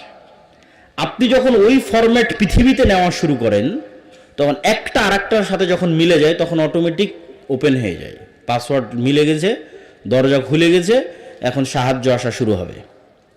ওই জন্য ওই সেম ফরম্যাটে দাঁড়াতে হবে, সেম ফরম্যাটে সিজদা, রুকু, ঠিক আছে? এইটা ভেরিফিকেশন, পাসওয়ার্ড। ওইখানে যেখানে যেটা মুহাম্মদ ইসলাম বলেছে সেখানে সেটা বলতে হবে। আপনি ওইটা বলবেন, ওইভাবে দাঁড়াবেন, আল্লাহ সুবহানাহু ওয়া তাআলার সাহায্য নামার রাস্তা অটোমেটিক ওপেন হয়ে যাবে। বলেন আল্লাহু আকবার। সালাতের সাথে আপনার সম্পর্ক নাই তো আপনার সাথে আল্লাহর সম্পর্ক নাই বাবা। তাহলে আপনি ওই যে মিছিল, মিটিং, নারায়ে তাকবীর এগুলো দিয়ে, সব কিছু দিয়ে ইসলামের বিজয় হবে না। পয়েন্ট নাম্বার 3, গোলামি থেকে মুক্তির জন্য আল্লাহর সাহায্য আসমান থেকে আনার একটা রাস্তা বললাম সালাত, আর একটা রাস্তা হচ্ছে সকাল সন্ধ্যার জিকির। ফরজগুলো তো করতেই হবে, অতিরিক্ত দুটা, একটা রাতের সালাত, একটা সকাল সন্ধ্যার জিকির। সকাল সন্ধ্যার জিকির কি? সকাল সন্ধ্যার জিকির এমন এক পাওয়ারফুল টেকনোলজি, শক্তি, প্রযুক্তি, পৃথিবীর এমন কোনো অসম্ভব নাই যা সম্ভব হবে না জিকির দিয়ে। There is nothing is impossible. পৃথিবীতে এমন কিছুই অসম্ভব নয় যেটাকে সম্ভবে পরিণত করা সম্ভব নয় জিকির দিয়ে। দলিল ছাড়া কথা বলবো না। মুসা আলাইহিস সালাতু ওয়াস সালাম ফেরাউনের কাছে যাবে, এটা এক আশ্চর্য। মুসা আলাইহিস সালাম জিতবে, ফেরাউন পরাজিত হবে, আর চেয়ে আশ্চর্যের ঘটনা পৃথিবীতে ঘটেনি, ভবিষ্যতে আর ঘটবে না। তো মুসা আলাইহিস সালামকে যখন আল্লাহ বলছে যাও ফেরাউনের কাছে, তখন ওখানে কোরআনের একটা আয়াত আছে, ওয়ালা তানিয়া ফি জিকরি। মুসা, ফেরাউনের কাছে যাচ্ছ ঠিক আছে, দায়িত্ব নিয়েছো ঠিক আছে, আমাকে জিকির স্মরণ করতে যদি ভুলে যাও তাহলে তোমাকে যে যে জিনিসগুলো দেওয়া আছে এগুলো কাজ করবে না। লাঠি ছাড়লে আর সাপ হলো না, লাঠি সমুদ্রে মারলা আর রাস্তা তৈরি হলো না, মানে আর ফাংশন করতেছে না। তো চার্জ তো ঠিক রাখা লাগবে, চার্জ ঠিক না রাখলে ওপেন হবে কেমনে, ফাংশন করবে কেমনে? ওইটা ঠিক রাখার জন্য তোমাকে সব সময় আল্লাহর জিকিরে ব্যস্ত থাকবে। বলা তানিয়া ফি জিকিরি, আমাকে ভোলা যাবে না, আমার জিকির করতে হবে। আমার জিকির যদি করো সব ওকে। কত বড় বাদশা ফেরাউন, সেটা দেখার দায়িত্ব আল্লাহর, ওটা তোমার না। তখন বিশাল সমুদ্রের মধ্যে রাস্তা তৈরি হয়ে যাবে। জাকারিয়া আলাইহিস সালাতু ওয়াস সালাম মারিয়ামকে দেখে আল্লাহর কাছে দোয়া করতেছে, হুনালিকা দাআ জাকারিয়া রাব্বাহ, যে আল্লাহ এই মারিয়াম এত ভালো মেয়ে, আমার যদি এরকম একটা ছেলে থাকতো, যেমন এখন অনেক মানুষ মনে করতেছে যে উসমান হাদি যেরকম সাহসী, এরকম যদি আমাদের একটা সন্তান হতো। তো আল্লাহর সাথে সাথে জাকারিয়া আলাইহিস সালামকে বললেন ঠিক আছে তোমার সন্তান হবে। এখন জাকারিয়া আলাইহিস সালামের নিজেরই আর বিশ্বাস হয় না যে সন্তান হবে। কেননা ওনার বয়স হয়ে গেছে 90-100 বছর বয়স, দাড়ি পেকে গেছে, চুল পেকে গেছে, স্ত্রী বন্ধায়, চেয়েছেন ঠিক আছে, হবে কেমনে? তখন উনি পাল্টা আল্লাহকে বলতেছে আল্লাহ হবে যে, এটার কিছু চিহ্ন বলেন, আলামত বলেন। তো আল্লাহ বলছে চিহ্ন এবং আলামত হচ্ছে তুমি সকালে সন্ধ্যায় আমার জিকির করবে। বলেন আল্লাহু আকবার। কোরআন পূর্ণ হয়ে আছে সকাল সন্ধ্যার জিকিরের কথা দিয়ে। বুকরাতা ওয়া আসিলা বিল আশি ওয়াল ইবকার বিল গুদুবি ওয়াল আসাল ক্বাবলা গুরুবিশ শামসি ক্বাবলা তুলুইশ শামসি ক্বাবলাল গুরুব, এগুলো কোরআনের আয়াত। তো জিকির কেন পাওয়ারফুল, এটার লজিকটাও আপনাকে ভেঙে দিই। জিকির পাওয়ারফুল কেন বুঝার জন্য বলতেছি। এইভাবে কোরআন এবং হাদিস আসছে এটা নয়, বুঝার সুবিধার্থে উদাহরণ দিচ্ছি। জিকির মনে করেন সাউন্ড টেকনোলজি, একটা টেকনোলজি যেটা শব্দ নির্ভর। এখনকার টেকনোলজি আলো নির্ভর, ওয়েভ নির্ভর। ওই যার ক্যামেরা লাইভ চালাচ্ছে, ওর আমাদের কম্পিউটার কাজ করতেছে, আমাদের মোবাইল কাজ করতেছে, মাইকটা বাজতেছে, লাইটগুলো চলতেছে, সব ওয়েভ, আলো নির্ভর টেকনোলজি। তো জিকির হচ্ছে শব্দ নির্ভর টেকনোলজি। শব্দ সবচেয়ে পাওয়ারফুল, কেননা সকল কিছুর সৃষ্টি শব্দ। আল্লাহ সুবহানাহু ওয়া তাআলা আসমান জমিন সৃষ্টি করেছেন কুন ফায়াকুন, শব্দ, আওয়াজ। আবার সব ধ্বংস হয়ে যাবে ইসরাফিলের বাঁশির আওয়াজে ধ্বংস হয়ে যাবে। মানে আসমানকে এমন একটা সিস্টেমের উপর ডেভেলপ করা আছে যে ও ইসরাফিলের বাঁশির আওয়াজ বুঝতে পারবে, বাঁশির আওয়াজ রিসিভ করবে, রিসিভ করার মাত্র ফেটে যাবে, চৌচির হয়ে যাবে। সূর্যকে এমনভাবে সেট করা আছে ও আওয়াজ বুঝে। এরা সবাই আওয়াজ বের করে এবং আওয়াজ বুঝে। আল্লাহ কোরআনে বলছেন এটা গায়েব, আল্লাহ জানিয়েছেন। এই গায়েবটা আমি আপনাকে জানাচ্ছি, আল্লাহ জানিয়েছেন কোরআনে। ইউসাব্বিহু লিল্লাহি মা ফিস সামাওয়াতি ওয়া মা ফিল আরজ। আসমান জমিন এবং তার মধ্যে যা কিছু আছে, এই মাইকও, এই পানির বোতলও, এই গায়ের জামাও, এই প্যান্ডেলও, এরা সব 24 ঘন্টা আল্লাহর তাসবিহ পাঠ করতেছে। এটা গায়েব, কেউ জানে না, আল্লাহ কোরআনে জানিয়েছেন। এই গায়েবের উপর যখন আপনি ইয়াকিন রাখবেন, আপনার গোলামি থেকে মুক্তির রাস্তা শুরু হয়ে গেছে কিন্তু। আর এই গায়েবের উপর ইয়াকিন না থাকলে আপনি আগাতে পারবেন না। তাহলে এক নম্বর হচ্ছে গায়েবের উপর ইয়াকিন লাগবে। তাহলে এরা তো 24 ঘন্টা শব্দ বের করছে, মানে আমি যে শব্দ বলবো এই শব্দ এরা বুঝবে। আমি যদি বলি সুবহানাল্লাহি ওয়া বিহামদিহি সুবহানাল্লাহিল আযীম, তাহলে সব শুনতেছে, যতদূর পর্যন্ত শুনতেছে এরা প্রত্যেকটা কিয়ামতের মাঠে সাক্ষী দিবে। আল্লাহু আকবার। মুয়াজ্জিনের মাইকের আজান যতদূর পর্যন্ত যাবে এরা সবগুলো সেভ করে, রেকর্ড, শুনে, আন্ডারস্ট্যান্ড করে, ফিল করে, সব এরা কিয়ামতের মাঠে সাক্ষী দিবে। এই জন্য জিকির মোস্ট পাওয়ারফুল, কেন সাউন্ড টেকনোলজি মোস্ট পাওয়ারফুল। গোলামি থেকে আজাদির 4 নাম্বার রাস্তা, এবং এটা সবচেয়ে গুরুত্বপূর্ণ, আজকের আলোচনার সবচেয়ে গুরুত্বপূর্ণ পার্ট। এই একটা সমস্যা যদি আমরা সমাধান করে ফেলতে পারি, যেটা এখন বলবো, আলাদা করে কোনো আন্দোলন করা লাগবে না, আলাদা করে মিছিল মিটিং লাগবে না, আলাদা করে ভোট লাগবে না, সারা বাংলাদেশ একদিনে ইসলামপন্থী হয়ে যাবে, একদিনে ইসলামের বিজয় হয়ে যাবে। সেই রাস্তাটা কি? ইসলামের বিজয় মানে আপনি কি বুঝেন এটা আগে আপনাকে বুঝতে হবে। আপনি যদি মনে করেন ইসলামের বিজয় মানে পুরো পীরগঞ্জের মানুষ আজকে সবাই সালাত আদায় করবে, এই পুরো পীরগঞ্জের মহিলারা আজকে থেকে পর্দা করবে, তাহলে আপনি এখনো সঠিক বুঝটা অর্জন করতে পারেননি। ধরেন এই পুরো পীরগঞ্জের মানুষ সবাই মসজিদে আজকাল ফজর থেকে সালাত আদায় করলো, এটাও ইসলাম এবং অনেক জরুরি কর্তব্য। আজকে থেকে সকল মহিলারা পর্দা করলো, কিন্তু এই নামাজি মানুষরাই, এই পর্দা করা মহিলারাই একজন আরেকজনের উপর জুলুম করে, একজন আরেকজনের টাকা মেরে খায়, একজন আরেকজনকে ধোকা দেয়, একজন আরেকজনকে মিথ্যা বলে। তাহলে কি এখানে ইসলাম প্রতিষ্ঠা হয়েছে? এইটা যেই দিন বুঝতে পারবেন সেই দিন বুঝবেন যে ইসলাম প্রতিষ্ঠা হওয়া মানে কি।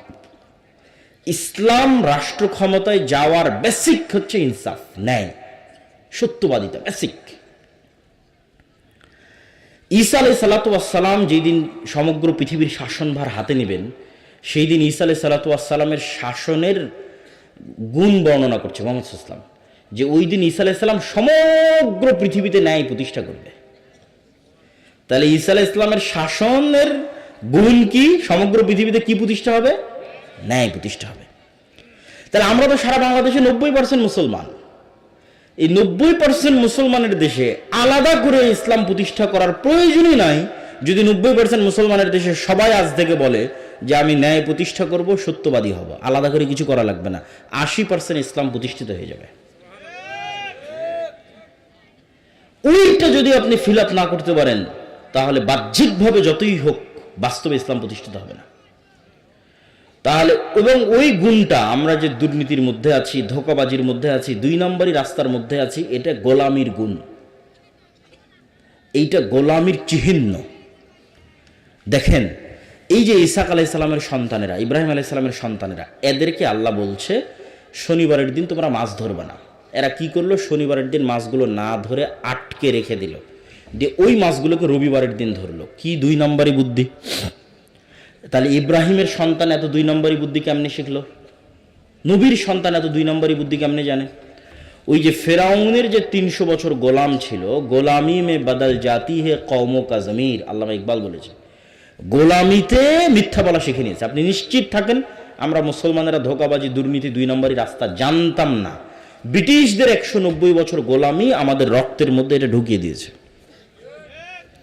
এর দলিল আমি আপনাকে দিতে পারবো, কিন্তু ওই দিকে যাচ্ছে না, সময় নষ্ট হবে। জাস্ট পয়েন্টের উপর ফোকাস থাকি, যে সত্যবাদিতা, ন্যায়পরায়ণতা নেতৃত্বের বিকাশের প্রথম ভিত্তি, আর মিথ্যা, দুর্নীতি, গোলামির প্রথম ভিত্তি।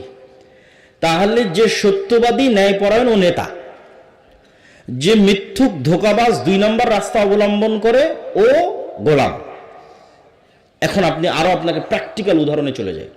ধরেন উসমান হাদি, গণতন্ত্রের যে কালচার, এই কালচার হচ্ছে আপনাকে মনোনয়ন আনতে গেলে, সিট ভাগাভাগি করতে গেলে, ভোটে জিততে হলে আপনাকে এর বিরুদ্ধে, ওর বিরুদ্ধে, এর পক্ষে, গ্রুপিং, লবিং, লিয়াজু, টাকা পয়সার লেনদেন, অনেক কিছুর মধ্যে বাই ডিফল্ট যুক্ত হতে হয়।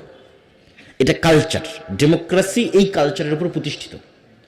তাহলে যখনই আপনি ওই প্রত্যেকটা জিনিসের মধ্যে ঢুকতেছেন, তখন আল্লাহর গায়েবে নেতা হওয়ার যে ফরম্যাট ঠিক করা আছে, যে মানুষটা নেতা, ওই ফরম্যাটটা হচ্ছে আপনি শতভাগ সত্যবাদী হবেন, শতভাগ ন্যায়পরায়ণ হবেন। যখনই আপনি এই ফরম্যাটের মধ্যে ঢুকে যাচ্ছেন, তখন আপনি ওখান থেকে গোলামির যে চিহ্ন, সেই চিহ্নর দিকে যাত্রা শুরু করতেছেন। তো উসমান হাদি এই জায়গায় কি করেছে? সে নিজের জায়গায় শতভাগ সৎ এবং শতভাগ ন্যায়পরায়ণ থেকে তার জ্ঞান এবং মেধা দিয়ে ভয়েস উচ্চারণ করেছে, আওয়াজ উঠিয়েছে। তাহলে এইটাই হলো নেতৃত্বের বিকাশের শর্ত। আমাদের এরকম 500 উসমান হাদি দরকার, এরকম 1000 উসমান হাদি দরকার, যে শতভাগ সত্যবাদী থাকবে। কোনো দল, কোনো সংগঠন, কোনো মানুষ, কোনো ব্যক্তি কোনো কিছুর প্রতি দায়বদ্ধ থাকবে না। কারোর সাথে লিয়াজু মেনটেন করতে গিয়ে, লবিং মেনটেন করতে গিয়ে শতভাগ সত্য বলতে পারবে না, এই রকমের কোনো পিছুটান তার থাকবে না। জ্ঞানে থাকবে সর্বোচ্চ, যেটা লাস্ট পয়েন্টে আসবো, যে জ্ঞান। ইমান বিল গায়বে ইয়াকিন থাকবে, সৎ আমল থাকবে, রাতের সালাতে পাবান্দ, 5 ওয়াক্ত সালাতে পাবান্দ।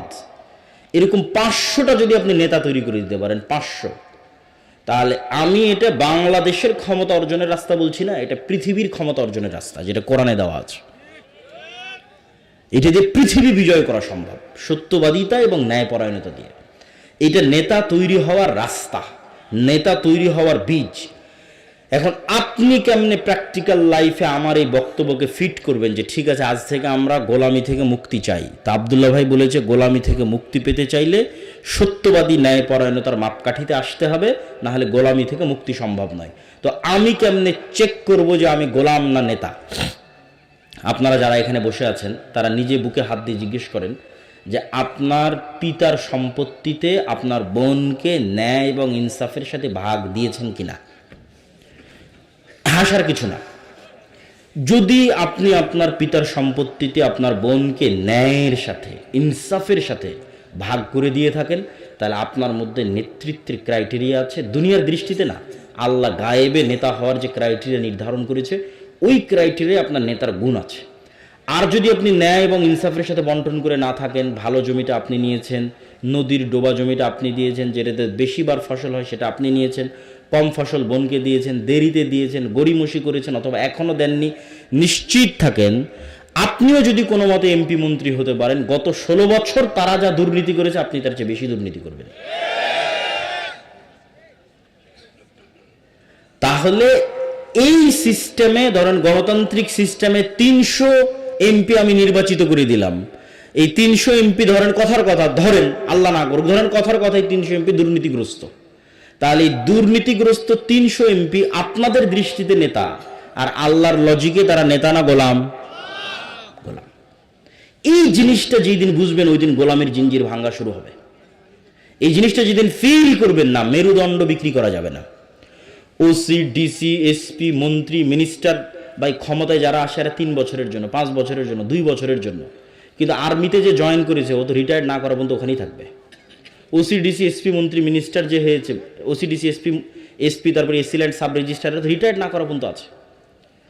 তাহলে এই যে এরা তো সব আমাদেরই জনগণ, সাধারণ জনগণ। আর এক দলকে আপনি মিথ্যুক, দুর্নীতিবাজ, উমুক দলেই, তুমুক দলেই, সব তো আমরাই নিজেরাই দুর্নীতিবাজ। আমরা সাধারণ জনগণই তো দুর্নীতিগ্রস্ত। তাহলে এই OC, DC, SP, AC land, sub registrar, এদের 50% নামাজি। আমার কথাটা বুঝেন, আমার আইডিয়া যে 50% নামাজি, এদের 70% ওমরা করে, হজ করে, এদের 100% বিভিন্ন মসজিদ, মাদ্রাসা, ইসলামী সম্মেলনের সভাপতি, প্রধান অতিথি, বিশেষ অতিথি, 100%। কিন্তু ওই ওসি, ওই ডিসি, ওই এসপি, ওই এসিল্যান্ড, ওই সাব রেজিস্ট্রার যখন তার চেয়ারে বসতেছে, তখন সে আমানতের খেয়ানত করতেছে। তাহলে এখন তার মধ্যে ইমান ঢুকেছে, সে কি বুঝলো ইসলাম কি? এটাই তো আমরা বুঝাইতে পারলাম না ইসলাম কি। মুহাম্মদ সাল্লাল্লাহু আলাইহি ওয়াসাল্লামকে আল্লাহ সুবহানাহু ওয়া তাআলা নামাজ শিখালো 53 বছর বয়সে। মক্কা থেকে হিজরত করারও 2 বছর পর সালাত, সিয়াম, হজ, যাকাত শেখানো হয়েছে। বয়স তখন 53-52 বছর বয়স। তাহলে এই 13 বছর 10 বছর কি শিখালো আল্লাহ? এই 13 বছর 10 বছর প্রকৃত ইমানদার বানিয়েছে।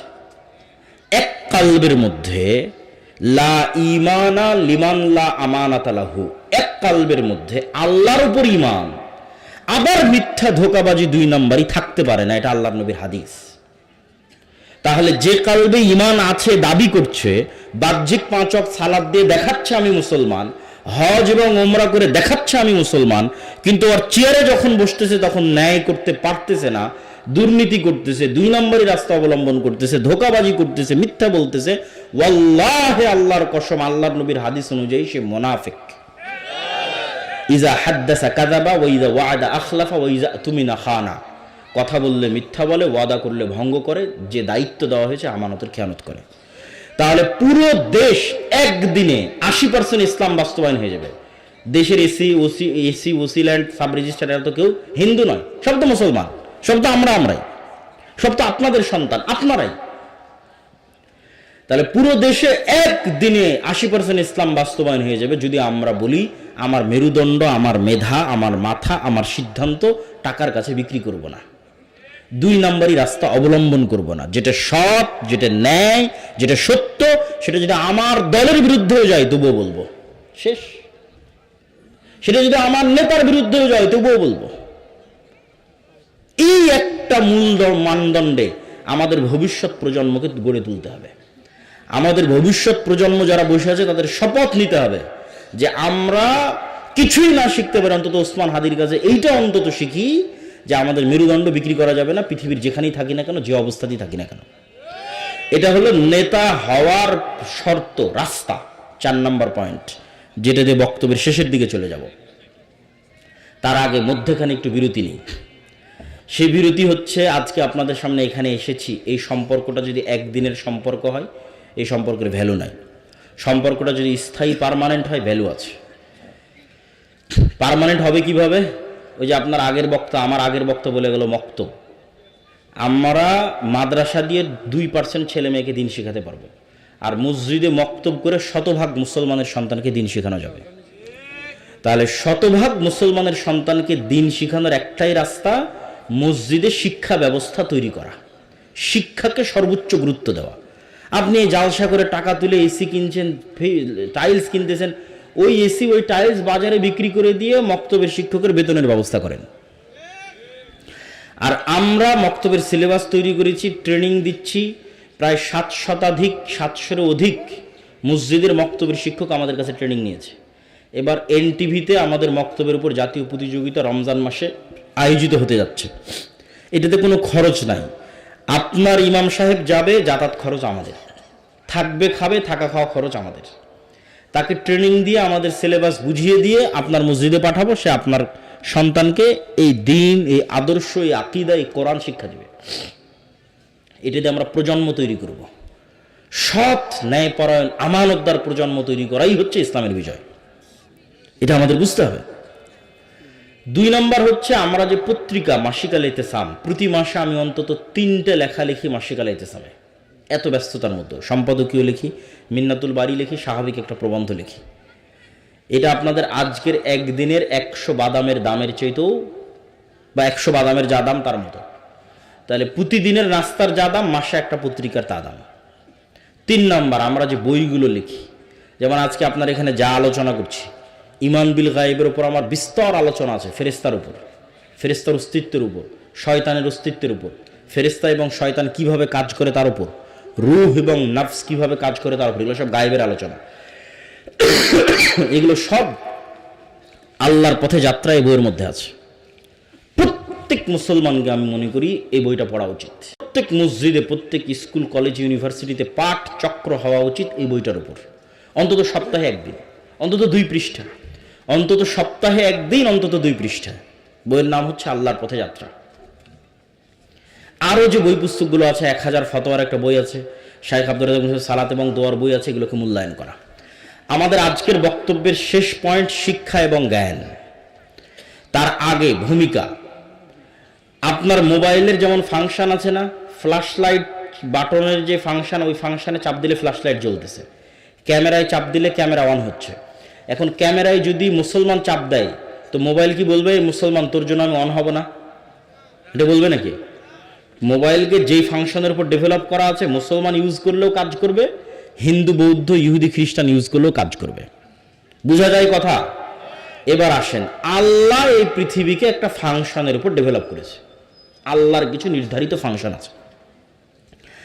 তো সেই ফাংশনের একটা ফাংশন হচ্ছে আল্লাহ ক্ষমতা, এই যে ক্ষমতা এটার বাটন দিয়ে দিয়েছে জ্ঞানের কাছে। ক্ষমতা অর্জিত হবে, এটার বাটন, কোন বাটন চাপলে অর্জিত হবে? একটু বলেন না যে কোন বাটন? জ্ঞান। একটু জোরে বলেন, কোন বাটন? জ্ঞান। এখন জ্ঞানের বাটন চাপলে ক্ষমতা অর্জিত হবে। এই জ্ঞানের বাটন যদি ইহুদি চাপে, খ্রিস্টান চাপে, ক্যামব্রিজ এবং অক্সফোর্ডে বসে, আর এই পীরগঞ্জের মুসলমানের সন্তান free fire, PUBG, TikTok, YouTube, Netflix, বিড়ি, সিগারেট, বিপিএল, আইপিএল এর জুয়া, অনলাইন বেটিং, নেশা, girlfriend boyfriend, WhatsApp chatting, mobile chatting, যত সময় নষ্টের রাস্তা আছে প্রত্যেক সময় নষ্টের রাস্তায় ব্যস্ত আছে পীরগঞ্জের মুসলমান। আর ইহুদি আর খ্রিস্টান ব্যস্ত আছে জ্ঞানের বাটন চাপার জন্য। তখন আল্লাহ ইহুদি খ্রিস্টানকে বলবে, থাম থাম, তোদের ক্ষমতা দিব না, আমার একটা মদঘর জুয়াখোর বান্দা আছে, ওকে ক্ষমতা দিব। আল্লাহ তার রুল ব্রেক করে না। ওই ইহুদি যে ফ্ল্যাশ লাইট বাটন, ওই ইহুদি ওই খ্রিস্টান জ্ঞান অর্জন করতেছে, ও নেতা হবে। এভাবে পৃথিবীটাকে ফাংশন করা আছে, ডেভেলপ করা আছে। আর ওই নেশাখোর, মদঘোর, জুয়াখোর মুসলমানের সন্তান, পীরগঞ্জের সন্তান, এরা সব গোলাম হবে, গোলাম। এদের বয়স যখন 30-35 বছর হবে, গোলামের আর একটা আলামত হচ্ছে এরা প্রবাসীকে কামলা খাটবে। গোলামের আর একটা আলামত হচ্ছে যারা সৌদি, কুয়েত, কাতার, বাহরাইন প্রবাসে যাবে না, এরা হচ্ছে অবৈধ উপায়ে লিবিয়া হয়ে ওই ভূমধ্যসাগর পার হয়ে ইউরোপে যাবে।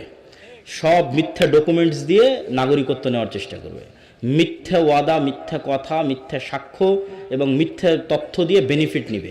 পুরো লাইফটা মিথ্যার উপর ভরপুর, গোলামির চিহ্ন, গোলামের লাইফ। তারপরে আবার কয়দিন পর আমেরিকা থেকে বলবে এই সব প্রবাসী যারা আসছে অভিবাসন প্রত্যাশী, সবার হাতে জিঞ্জির দিয়ে, পায়ে জিঞ্জির দিয়ে বিমানে করে বাংলাদেশে নামিয়ে দিয়ে যাচ্ছে। রিপোর্ট পড়ে দেখেন। ইউরোপেও শুরু হয়েছে অভিবাসন বিতাড়নের আন্দোলন, আমেরিকাতে তো চলছেই। তাহলে এগুলো হচ্ছে আমাদের গোলামির চিহ্ন বহন করে। এই গোলামি থেকে বাঁচার রাস্তা কি বাবা? জ্ঞান অর্জন করতে হবে, পড়তে হবে। এর বাইরে আর কোনো রাস্তা নাই। ইহুদিরা চায় যে মুসলমানেরা নেশা এবং জুয়ায় ব্যস্ত থাক। কেননা নেশা এবং জুয়ায় ব্যস্ত যে তাকে গোলাম বানানো সহজ। ধরেন এই ওসমান হাদি যদি নেশাগ্রস্ত হতো, জুয়াখোর হতো, এ কি টকশোতে এসে মানুষের সামনে এসে প্রশ্ন করত? প্রশ্ন করতো না। আর ওই প্রশ্নকে মানুষ ভয় পায়, তখন গুলি করে উড়িয়ে দিয়েছে। তাহলে ওই প্রশ্ন করবে না যদি সবাই জুয়াখোর, নেশাখোর হয়। তাহলে সবকে জুয়ায় আর নেশায় ব্যস্ত রাখো, তাহলে প্রশ্ন করবে কই? পড়বেও না, জ্ঞানও শিখবে না, প্রশ্নও করবে না। তাহলে তো অটোমেটিক গোলাম। তাহলে তো আমরা নিজেরা নিজেদের পায়ে গোলামের জিঞ্জির বেঁধে রেখেছি। তাহলে এই জিঞ্জির আমাদের ভাঙতে হবে। এটার আর কোনো রাস্তা নাই, জ্ঞান অর্জন করা ছাড়া, পড়া ছাড়া আর কোনো রাস্তা নাই। অতএব আমরা যদি গোলামি থেকে বাঁচতে চাই, তাহলে আজকের বক্তব্যে যে পয়েন্টগুলো আপনাদের সামনে তুলে ধরলাম, পুরো বক্তব্যের সারমর্ম এক এক করে বলতেছি। ইমান বিল গায়েবে ইয়াকিন লাগবে, গায়েবে ইয়াকিন অর্জিত হতে হবে, না হলে স্যাক্রিফাইস করতে পারবেন না। দুনিয়ার জীবনকে সবকিছু মনে করবেন, পরকালকে বিশ্বাস করতে পারবেন না। আপনাকে মনে করে নিতে হবে যে আমি মারা যাব না, আমি মারা গেছি। মারা যাব বললেই তো ভয় পাবেন। আর যখন মনে করে নেবেন না মারা গেছি, তখন তো আর কোনো ভয় নাই। পৃথিবী আপনার পায়ের নিচে, কেন মারা তো একদিন যেতেই হবে। আজ থেকে 100 বছর পরে 2100 সালে এখানে কেউ থাকবে না। আজ থেকে 100 বছর পূর্বে যারা ছিল তারা আজকে নাই। তাহলে মৃত্যু সুনিশ্চিত, অবধারিত। তাহলে পরকালের উপর ইয়াকিন রাখতে হবে যে আমি তাহলে আজকে কোথায় আছি। এখন কল্পনা করতে হবে আমি এখন জান্নাতে আছি। জান্নাতে কোথায় আছি? জান্নাতের সর্বনিম্ন স্তরে আছি। জান্নাতের সর্বনিম্ন স্তরে কি করছি? আমার মনের মধ্যে আফসোস হচ্ছে। কি আফসোস হচ্ছে? জান্নাতের সর্বনিম্ন স্তরের সাথে সর্বোচ্চ স্তরের যে ফ্যাসিলিটির ডিফারেন্স, সুযোগ সুবিধার ডিফারেন্স, মমইন 5 স্টার আর রংপুরের 3 স্টার, কি কি ডিফারেন্স? একজন আইফোন আর একজন অ্যান্ড্রয়েড, কি ডিফারেন্স? এই ডিফারেন্সের চেয়ে আসমান জমিন ডিফারেন্স হবে সর্বোচ্চ স্তরের জান্নাত আর সর্বনিম্ন স্তরের জান্নাতের মধ্যে। একটা ডিফারেন্স বলি, সর্বোচ্চ স্তরের জান্নাতে যে আছে ও মাঝে মধ্যে আল্লাহকে দেখতে পায়। আল্লাহর দেখার যে স্বাদ, এই স্বাদটা জান্নাতের সকল স্বাদের চেয়ে শ্রেষ্ঠ হবে। তো ওই নিম্ন স্তরের জান্নাতে যে আছে আর আফসোস, মাসকে মাস পার হয়ে গেল, বছরকে বছর পার হয়ে গেল, আল্লাহকে দেখতে পায় না। ওই আফসোসে তখনও আফসোস করতেছিস, দুনিয়াতে যদি আরেকটু জিকির করতাম, আরেকটু যদি ইবাদত করতাম, আরেকটু যদি ধোঁকা মিথ্যা এগুলো যদি কম করতাম, তাহলে আজকে হয়তো জান্নাতের স্তরটা আরেকটু উপরে হতো, আরেকটু ফ্যাসিলিটি আজকে বাড়ানো যেত।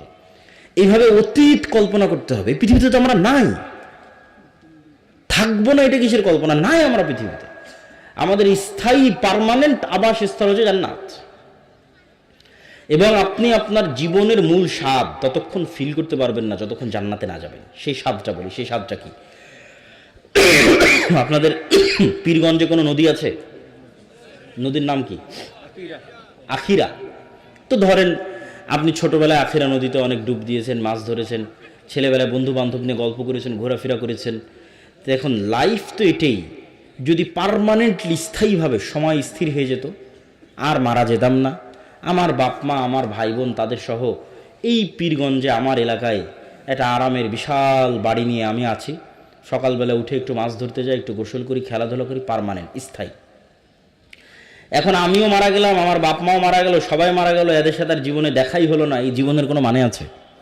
এই জীবনের কোনো মানে নাই। আপনি যদি জান্নাতে যান, আপনার ফুল ফ্যামিলি যদি জান্নাতে যায়, তখনই একমাত্র এই সুযোগ সুবিধাটা আপনি ইউজ করতে পারবেন। যে আমরা সবাই জান্নাতে, চলো মন চাচ্ছে পীরগঞ্জে ঘুরে যাই, একটু আখিরা নদীতে একটু গোসল করে আসি, একটু গল্প করে আসি, পার্মানেন্টলি স্থায়ী। এটাই লাইফ। ওই লাইফকে বলা হয়েছে প্রকৃত জীবন। ওই প্রকৃত জীবনের জন্য আপনাকে কাজ করতে হবে দুনিয়াতে। তাহলে আপনার গায়বে ইয়াকিন লাগবে। এই প্রত্যেকটা জিনিসকে আপনি যতটা দৃশ্যমান দেখতে পাবেন, যতটা বিশ্বাস এটার উপর বাড়াতে পারবেন, তত আপনি সঠিক সিদ্ধান্ত নেবেন। 2 নাম্বার কি? আল্লাহর সাহায্য ছাড়া ইসলামের বিজয় হয়? তাহলে আল্লাহর সাহায্য কিভাবে পৃথিবীতে নেমে আসে এটা আপনাকে জানতে হবে। তার একটা পয়েন্ট আমরা বলেছি সৎ আমল। সৎ আমলের মধ্যে ফরজগুলো আগে, 2 নম্বরে রাতের সালাত আর জিকির, সকাল সন্ধ্যের জিকির। সন্ধ্যা মানে কিন্তু মাগরিবের পর নয়, সন্ধ্যা মানে সূর্য ডুবার আগে, মাগরিবের আগে। 3 নম্বর পয়েন্ট কি বললাম? 3 নম্বর পয়েন্ট বলেছি নেতা তৈরি হয় সত্যবাদিতা, ন্যায়পরায়ণতা দিয়ে। আপনি নিজেই নেতা হয়ে যেতে পারবেন। আজ থেকে সিদ্ধান্ত নেন আমি মিথ্যা বলবো না, আজ থেকে সিদ্ধান্ত নেন আমি 2 নম্বরের রাস্তা অবলম্বন করব না, স্ত্রীর প্রতি ন্যায় করব, বাপ মায়ের প্রতি ন্যায় করব, সন্তান সন্ততির উপর ন্যায় করব, যে যে জায়গায় দায়িত্বে আছে। মসজিদ মাদ্রাসারও যারা দায়িত্বে আছে, মসজিদ মাদ্রাসায় বাহ্যিক ইসলাম আছে, সত্যবাদিতা ন্যায়পরায়ণতা নাই। এই জন্যই তো নেতা তৈরি হচ্ছে না। আপনি হুজুরকেও কিনে নিতে পারবেন টাকা দিয়ে। কথা বুঝতে পেরেছেন? তাহলে সে বাহ্যিক নামাজ আদায় করতেছে, উমরা করতেছে, কিন্তু নবীরা যেই গুণের উপর নেতা হয়েছে ওই গুণটা তার নাই, তার মেরুদণ্ড নাই, সত্যবাদিতা ন্যায়পরায়ণতা নাই। তাহলে যেই জিনিসটা নাই ওইটা দিয়েই নেতা হয়। ওইটা যখন আমরা ছড়িয়ে দিতে পারবো সবার মধ্যে, তখন আমরা অটোমেটিক একটা গোলামি থেকে মুক্তি পেয়ে যাবো, আমরা নেতা হয়ে যাবো, পৃথিবীর নেতা হয়ে যাবো, বাংলাদেশের নেতা হয়ে যাবো। তারপরে কি বলেছি? জ্ঞান এবং শিক্ষা। পৃথিবী ফাংশন করে, নেতৃত্ব যায় যে জ্ঞান অর্জন করে, শিক্ষা অর্জন করে। এখন ঢাকা বিশ্ববিদ্যালয়ের ছাত্ররা বিশাল বড় স্ক্রিন লাগিয়ে বিশ্বকাপ ফুটবল দেখবে, আর অক্সফোর্ড ক্যামব্রিজের ছাত্ররা জ্ঞান অর্জন করবে, তো আল্লাহ কাকে নেতা বানাবে?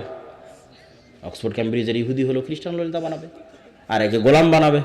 এখন সিদ্ধান্ত আপনার হাতে। আল্লাহ সুবহানাহু ওয়া তাআলা আমাদের গোলামি থেকে মুক্ত হওয়ার তৌফিক দান করুক, আল্লাহুম্মা আমিন। এই বলে আমার সংক্ষিপ্ত বক্তব্য আজকে এখানেই শেষ করলাম। আমাদের বই পুস্তক, মাসিক আল ইতিসাম, এগুলো সব মনে হয় স্টেজে আছে।